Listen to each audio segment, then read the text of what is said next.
जय श्री गुरुदेव। जय श्री कृष्णा। श्रीमद् भगवत गीता के 10वें अध्याय का महात्म्य।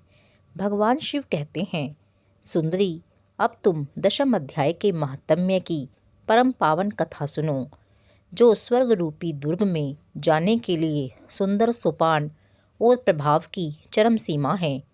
काशीपुरी में धीर बुद्धि नाम से विख्यात एक ब्राह्मण था, जो मुझमें प्रिय नंदी के समान भक्ति रखता था। वह पावन कीर्ति के अर्जन में तत्पर रहने वाला, शांतचित्त और हिंसा, कठोरता एवं दुस्साहस से दूर रहने वाला था। जितेंद्रिय होने के कारण वह निवृत्ति मार्ग में ही स्थित रहता था। उसने वेद रूपी समुद्र का पार पा लिया था। वह संपूर्ण शास्त्रों के तात्पर्य का ज्ञाता था। उसका चित्त सदा मेरे ध्यान में संलग्न रहता था। वह मन को अंतरात्मा में लगाकर सदा आत्म तत्व का साक्षात्कार किया करता था। अतः जब वह चलने लगता, तब मैं प्रेमवश उसके पीछे दौड़ दौड़कर उसे हाथ का सहारा देता रहता था। यह देखकर मेरे पार्षद भृंगी ऋषि ने पूछा, भगवान, इस प्रकार भला किसने आपका दर्शन किया होगा? इस महात्मा ने कौन सा तप, होम अथवा जप किया है कि स्वयं आप ही पद पद पर इसे हाथ का सहारा देते चलते हैं? भृंगी ऋषि का यह प्रश्न सुनकर मैंने इस प्रकार उत्तर देना आरंभ किया। एक समय की बात है, कैलाश पर्वत के पार्श्व भाग में पुन्नाग वन के भीतर चंद्रमा की अमृतमय किरणों से धुली हुई भूमि में एक वेदी का आश्रय लेकर मैं बैठा हुआ था। मेरे बैठने के क्षण भर बाद ही सहसा बड़े जोर की आंधी उठी। वहाँ के वृक्षों की शाखाएं नीचे ऊपर होकर आपस में टकराने लगी। कितनी ही टहनियाँ टूट टूट कर बिखर गई। पर्वत की अविचल छाया भी हिलने लगी। इसके बाद वहाँ महान भयंकर शब्द हुआ, जिससे पर्वत की कंदराएं प्रतिध्वनित हो उठी। तदंतर आकाश से कोई विशाल पक्षी उतरा, जिसकी कांति काले मेघ के समान थी। वह कंजल की राशि, अंधकार के समूह अथवा पंख कटे हुए काले पर्वत सा जान पड़ता था। पैरों से पृथ्वी का सहारा लेकर उस पक्षी ने मुझे प्रणाम किया और एक सुंदर नवीन कमल मेरे चरणों में रखकर स्पष्ट वाणी में स्तुति करनी आरंभ की।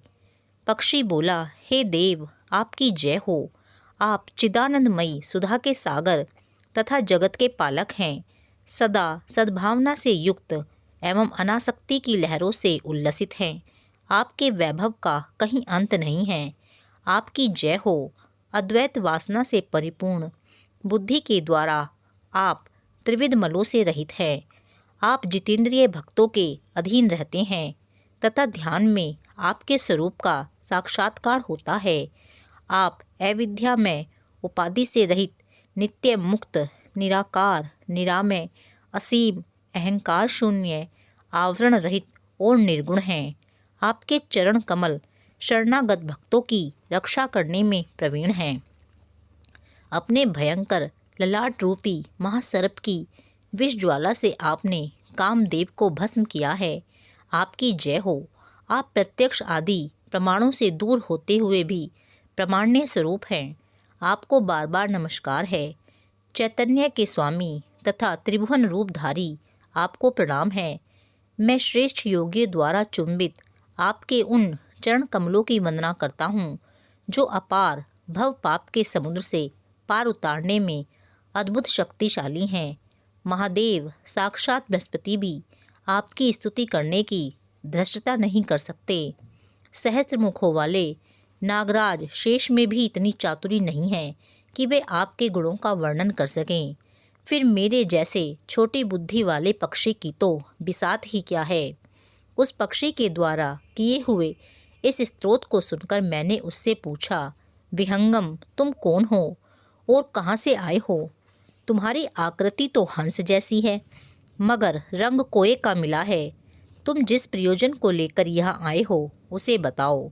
पक्षी बोला, देवेश, मुझे ब्रह्मा जी का हंस जानिए। धूर्जटे, जिस कर्म से मेरे शरीर में इस समय कालिमा आ गई है, उसे सुनिए।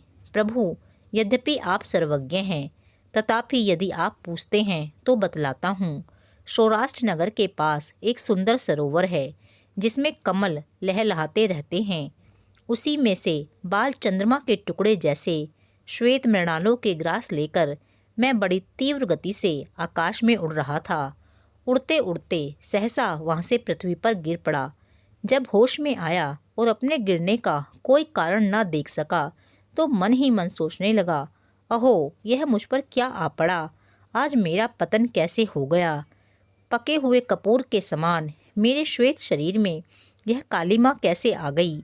इस प्रकार विस्मित होकर मैं अभी विचार ही कर रहा था कि उस पोखर के कमलों में से मुझे एक वाणी सुनाई दी, हंस उठो, मैं तुम्हारे गिरने और काले होने का कारण बताती हूँ।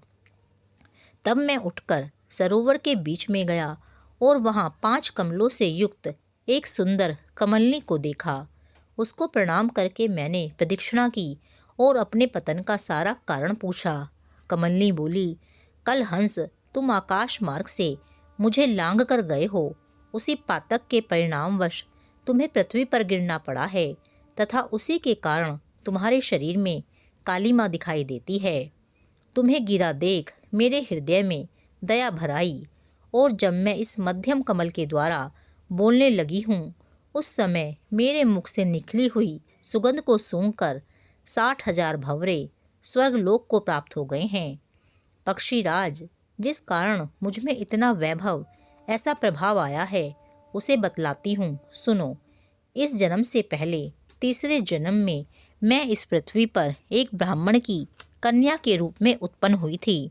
उस समय मेरा नाम सरोजवदना था। मैं गुरुजनों की सेवा करती हुई सदा एकमात्र पातिव्रत के पालन में तत्पर रहती थी। एक दिन की बात है, मैं एक मैना को पढ़ा रही थी। इससे पति सेवा में कुछ विलंब हो गया। इससे पति देवता कुपित हो गए और उन्होंने शाप दिया, पापिनी तू मैना हो जा। मरने के बाद यद्यपि मैं मैना ही हुई तथापि पातिव्रत्य के प्रसाद से मुनियों के ही घर में मुझे आश्रय मिला। किसी मुनि कन्या ने मेरा पालन पोषण किया। मैं जिनके घर में थी वे ब्राह्मण प्रतिदिन प्रातःकाल विभूति योग नाम से प्रसिद्ध गीता के 10वें अध्याय का पाठ करते थे और मैं उस पापहारी अध्याय को सुना करती थी।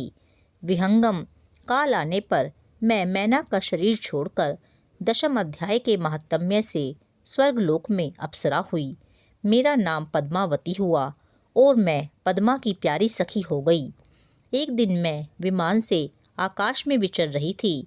उस समय सुंदर कमलों से सुशोभित इस रमणीय सरोवर पर मेरी दृष्टि पड़ी और इसमें उतरकर ज्यों ही मैंने जल क्रीड़ा आरंभ की त्यों ही दुर्वासा मुनि आधमके। उन्होंने वस्त्रहीन अवस्था में मुझे देख लिया।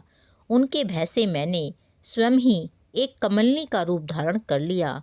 मेरे दोनों पैर 2 कमल हुए, दोनों हाथ भी 2 कमल हो गए और शेष अंगों के साथ मेरा मुख भी एक कमल हुआ। इस प्रकार मैं 5 कमलों से युक्त हुई। मुनिवर दुर्वासा ने मुझे देखा। उनके नेत्र क्रोधाग्नि से जल रहे थे। वे बोले, पापिनी तू इसी रूप में 100 वर्षों तक पड़ी रहे। यह शाप देकर वे क्षण भर में अंतर्ध्यान हो गए। कमलनी होने पर भी विभूति योगाध्याय के महात्म्य से मेरी वाणी लुप्त नहीं हुई है। मुझे लांघने मात्र के अपराध से तुम पृथ्वी पर गिरे हो। पक्षीराज, यहाँ खड़े हुए तुम्हारे सामने ही आज मेरे शाप की निवृत्ति हो रही है, क्योंकि आज 100 वर्ष पूरे हो गए हैं। मेरे द्वारा गाए जाते हुए उस उत्तम अध्याय को तुम भी सुन लो। उसके श्रवण मात्र से तुम भी आज ही मुक्त हो जाओगे। यूँ कहकर पद्मिनी ने स्पष्ट एवं सुंदर वाणी में 10वें अध्याय का पाठ किया और वह मुक्त हो गई। उसे सुनने के बाद उसी के दिए हुए इस उत्तम कमल को लाकर मैंने आपको अर्पण किया है। इतनी कथा सुनाकर उस पक्षी ने अपना शरीर त्याग दिया। यह एक अद्भुत सी घटना हुई। वह पक्षी अब 10वें अध्याय के प्रभाव से ब्राह्मण कुल में उत्पन्न हुआ है। जन्म से ही अभ्यास होने के कारण शैशवावस्था से ही उसके मुख से सदा गीता के 10वें अध्याय का उच्चारण हुआ करता है। 10वें अध्याय के अर्थ चिंतन का यह परिणाम हुआ है कि यह सब भूतों में स्थित शंख चक्रधारी भगवान विष्णु का सदा ही दर्शन करता रहता है। इसकी स्नेहपूर्ण दृष्टि जब कभी किसी देहधारी के शरीर पर पड़ जाती है, वह चाहे शराबी और ब्रह्म हत्यारा ही क्यों न हो, मुक्त हो जाता है तथा पूर्व जन्म में अभ्यास किए हुए 10वें अध्याय के महात्म्य से इसको दुर्लभ तत्व ज्ञान प्राप्त है तथा इसने जीवन मुक्ति भी पाली है। अतः जब यह रास्ता चलने लगता है तो मैं इसे हाथ का सहारा दिए रहता हूँ। भृंगी रिटे यह सब 10वें अध्याय की ही महामहिमा है। पार्वती, इस प्रकार मैंने भृंगी रिटी के सामने जो पाप नाशक कथा कही थी वही यहाँ तुमसे भी कही है। नर हो या नारी अथवा कोई भी क्यों न हो, इस 10वें अध्याय के श्रवण मात्र से उसे सब आश्रमों के पालन का फल प्राप्त हो जाता है। 10वें अध्याय का महात्म्य पूर्ण। जय श्री राधे, जय श्री कृष्णा।